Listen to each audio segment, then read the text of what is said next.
Halo semua, kembali lagi bersama saya Eliezer Puja Saragi. Kali ini kita akan mempelajari mengenai Excel. Yang kita pelajari hari ini yaitu count, sum, dan average. Oke, yang pertama kita akan mempelajari count dan sum terlebih dahulu. Nah, pada sheet yang pertama ini kita melihat laporan tunggakan pembayaran iuran listrik. Nah, kita ingin menghitung besar denda, total iuran, total pembayaran terkecil, dan total pembayaran besar. Nah, jadi yang pertama kita lakukan yaitu kita menghitung ya. Jika kita ingin membuat total iuran, maka kita klik di bagian total iuran. Jika kita ingin besar denda, kita buat di besar denda. Dan total pembayaran nantinya total iuran ditambah besar denda. Nah, yang pertama kita ingin lihat ya total pembayaran. Di sini tunggakannya itu 3 bulan. Maka kita akan kalikan dengan jumlah iurannya. Jadi rumus yang kita pakai yaitu kita menggunakan sama dengan, kemudian kita bisa klik di sini, klik angka 3-nya, atau bisa dibilang C4, kemudian kita kali dengan jumlah iuran di sebelah sini 20.000.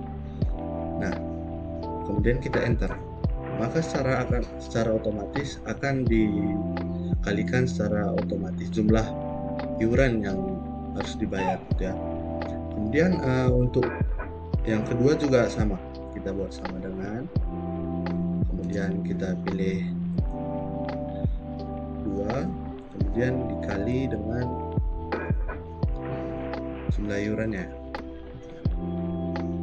Nah, dengan gitu kan kita bisa menjumlah. Tapi di sini saya akan mengajarkan untuk kita tidak usah repot-repot ya satu persatu gitu.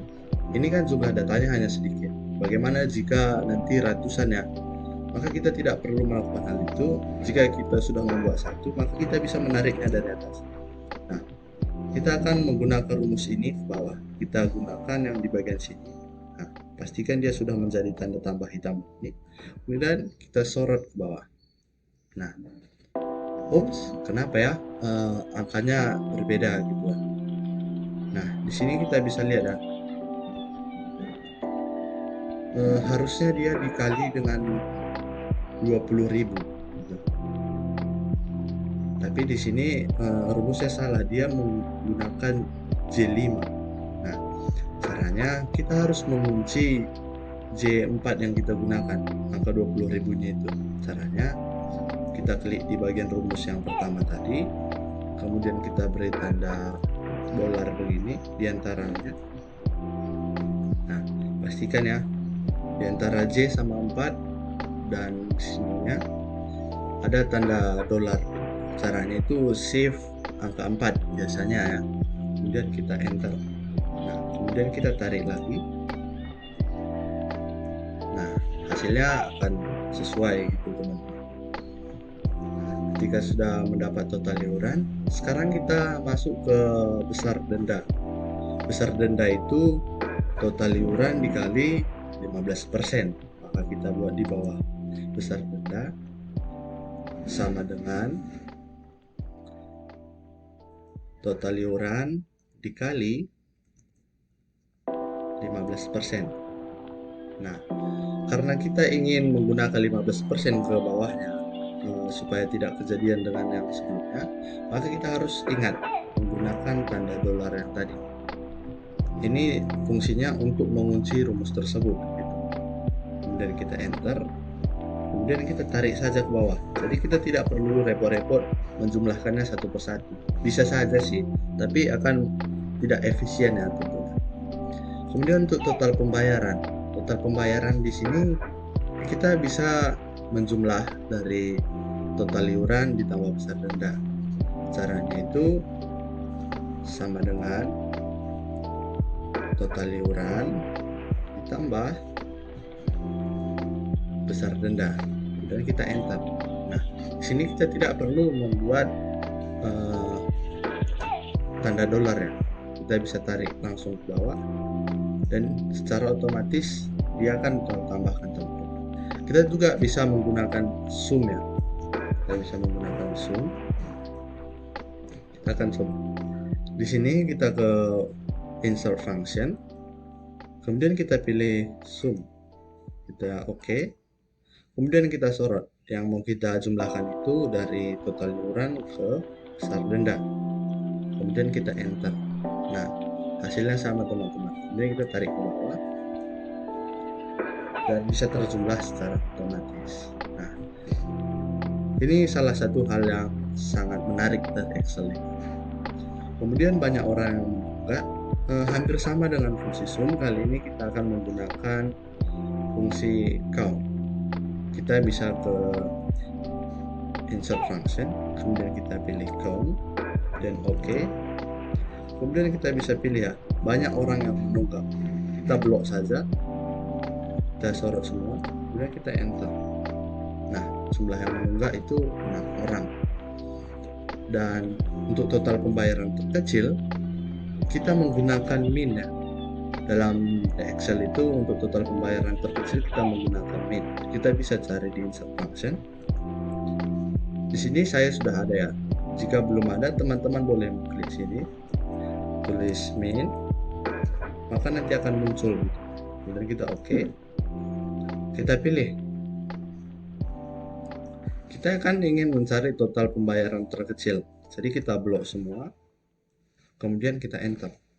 Nah, secara otomatis total pembayaran terkecil itu akan tertulis di bagian sini ya teman-teman.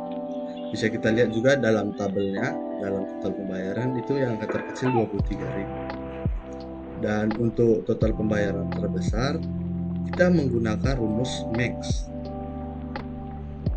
Ambil max, kemudian kita oke.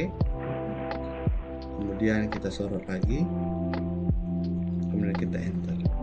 Nah, di sini akan secara otomatis terjumlah ya teman-teman. Dan apabila di layar teman-teman nanti ingin menambahkan tanda koma gitu, mungkin ya, kita bisa menambahkan ini. Jika tidak, gitu, jika membuat tanda koma atau rupiah, kita bisa pilih di sini ada diferensial. Ini kalau penjumlahan.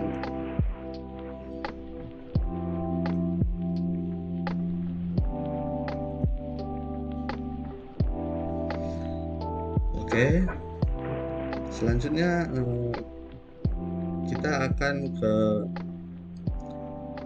average, nilai rata-rata. Nah, semisalnya kita dalam sebuah tempat ingin membuat rankingan atau mencari nilai rata-rata. Biasanya di sekolah kita akan mencari rata-rata jika ada nilai siswa. Misalnya jika ada teman-teman yang ingin menjadi guru kan, kita bisa menggunakan rumus manual itu ya.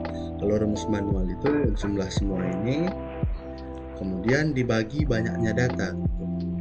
Misalnya kita coba manual, kita buat sama dengan, kemudian yang ini ditambah, nilai yang di bawahnya tambah, nilai yang di bawahnya tambah.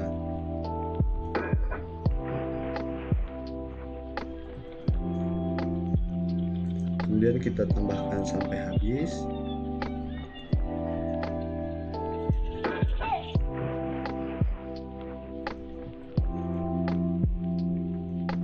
Nah, kemudian kita akan bagikan dengan jumlah datanya. Karena jumlah datanya 8, kita akan bagi 8. Nah, sebelum itu ingat ya, kita harus membuat tanda kurung terlebih dahulu di sini. Nah, kemudian kita bagi 8. Nah, hasilnya akan langsung terdapat. Hasilnya akan langsung diakumulasikan. Di sini rata-rata dari semua nilai ini 83,88. Jika kita kurang ya, ingin menambahkan tanda di belakang koma berapa, kita bisa menggunakan ini. Kalau kita ingin menguranginya, kita bisa buat ini. Di sini kita buat 2 di belakang koma. Nah, untuk menggunakan rumus, kita bisa saja dengan mudah kita cari average di insert function, dan kita oke. Kemudian kita tinggal sorot saja teman-teman. Nah, kita sorot, kita enter. Nah, hasilnya sama dengan yang kedua. Jadi untuk mempersingkat, kita bisa menggunakan rumus ya. Karena menggunakan rumus, waktu juga efisien, dan jika datanya banyak, itu akan mempermudah kita daripada secara manual satu persatu. Ya, cukup sekian untuk pembelajaran hari ini. Kiranya teman-teman bisa mempraktikkannya di rumah masing-masing. Selamat belajar, tetap semangat.